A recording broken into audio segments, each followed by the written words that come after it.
ప్రభుత్వంపై CPM party పోరాటం చేస్తుందని సిపిఎం రాష్ట్ర కార్యదర్శి జాన్ వెస్లీ హెచ్చరించారు. రంగారెడ్డి జిల్లా యాచారం మండలం మేడిపల్లి గ్రామంలో ఫార్మాసిటీలో భూములు కోల్పోయిన రైతుల సమస్యలను ఆయన అడిగి తెలుసుకున్నారు. రాష్ట్ర వ్యాప్తంగా సిపిఎం పార్టీ పోరుబాట కార్యక్రమం నిర్వహిస్తున్నామని అన్నారు. ముఖ్యమంత్రి రేవంత్ రెడ్డి ఫార్మాసిటీని రద్దు చేశామని స్పష్టమైన ప్రకటన చేయాలని డిమాండ్ చేశారు.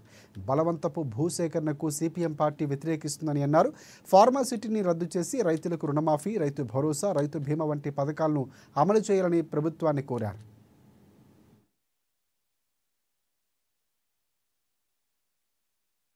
వాళ్ళ భూములే కదా, ఈ రైతులు ఇవ్వడం లేదు కదా, ఇవ్వమని చెప్పి కోర్టుకే పోయింది కదా, కోర్టుల వాదన జరుగుతుంది కదా, కోర్టు కూడా రైతులకు అనుకూలంగా వివరిస్తుంది కదా, బలవంతంగా భూసేకరణ చేయడానికి వీల్లేదనే చట్టం చెప్తుంది కదా. మరి అలాంటప్పుడు వాళ్ళకి ఇచ్చేటటువంటి రైతు భరోసా ఎందుకు ఇవ్వరు?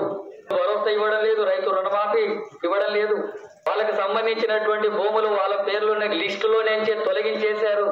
ఏం అన్యాయం ఇది? తన భూమిని తాను అమ్మకుండానే కోర్టు కూడా తనకు అనుకూలంగా చెప్తే ఆ భూముల రికార్డులలో తన పేరు లేకుండా చేయడం అంటే ఏంటి? ఆ భూమిని ఎవరికి అమ్ముకునేటటువంటి హక్కు లేకుండా రైతుకు చేయడం అంటే ఇంతకంటే దారుణమైనటువంటి విషయం ఏంటి? ఇవేమో 16 లక్షలు 7 లక్షలు ఇస్తాం. ఆ రైతు ఒకవేళ నిజంగా అమ్ముకోదలుచుకుంటే అక్కడ బయట 2-3 కోట్ల ఎకరాలు ఉంది, 2-3 కోట్ల రూపాయలు ఉంది ఎకరకు. ఎందుకు అమ్మాలి నీకు? వాళ్ళ భూమి అమ్ముకోవడానికి కూడా వీలు లేకుండా వాళ్ళ దగ్గర రికార్డు తీసేస్తావు, వాళ్ళ పేర్లు, వాళ్ళకి రైతు భరోసా ఇవ్వవు, రైతు రుణమాఫీ జరగనివ్వవు, వాళ్ళ పంటలకు సంబంధించినటువంటి బీమా అమలు జరపవు. బలవంతంగా ఆ రకంగా చేస్తే రైతులు అనివార్యంగా భూములు ఇస్తారనే కదా, బలవంతంగా వాళ్ళని ఒత్తిడి చేసి ఆ రకంగా లాక్కోవడానికే కదా. అలాంటి ప్రయత్నాలు వెంటనే ఉపసంహరించుకోవాలని చెప్పి ప్రభుత్వాన్ని డిమాండ్ చేస్తున్నారు.